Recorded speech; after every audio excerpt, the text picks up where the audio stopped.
बाहरा में जाके पिया भूल रौरा गईनी, तीज त्योहारो बीतल घरे नाही आईनी। चैन आवेला ना करार आवेला, दिनों रात तोरे खाली याद आवेला, दिनों रात तोरे खाली याद आवेला। प्रणाम और आप देखना शुरू कर दिए यूपी बिहार न्यूज। मैं शत्रुघ्न कुमार यादव आज मौजूद हूँ पीके राजा और गौरी सिंह जी के पास।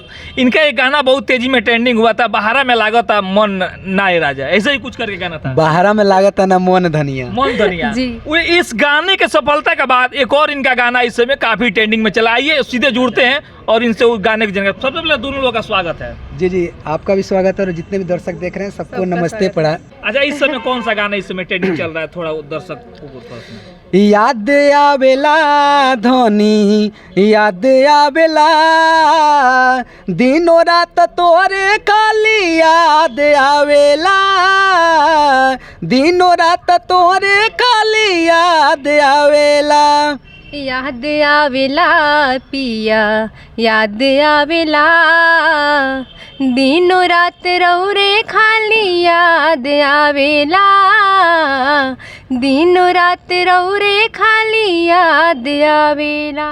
बानी जा गरीब घर के बात तू मानो, आएब जल्दी घरे ऐसे जिद जानी ठानो। बाहरा में जाके पिया भूल रौरा गईनी, तीज त्योहारो बीतल घरे नाही आईनी। चैन आवेला ना करार आवेला, दिनों रात तोरे खाली याद आवेला, दिनों रात तोरे खाली याद आवेला।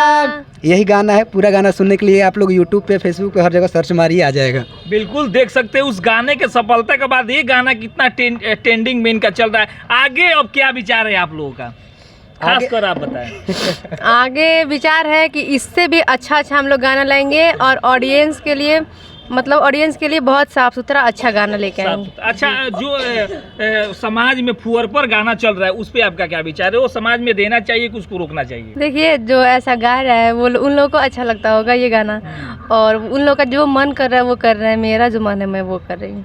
सुनने वाले सुनने वाले को हम कुछ नहीं कहेंगे, जिससे जब बनेगा ही नहीं तो सुनने वाले नहीं सुनेंगे। देखिए, जब बनेगा ही नहीं तो सुनने वाले, तो जितने भी सिंगर हैं आप लोग अश्लील हमारे भोजपुरी को बदनाम मत करिए। रोकना चाहिए जी, बिल्कुल रोकना चाहिए, रोकना चाहिए एकदम। बिल्कुल तेती है गौरी श्री और पीके राजा जी, जिनके लगातार हम लोग बिल्कुल रोकेंगे। आने वाले समय में हम लोग रोकेंगे हम इसको। आप लोग से भी कहेंगे कि आने वाले समय में एक ऐसा गाना आप लोग गाइए जिसको इस अश्लीलता गाने पे रोक लग सके। बिल्कुल गाएंगे लोग, हम लोग का टारगेट है वही।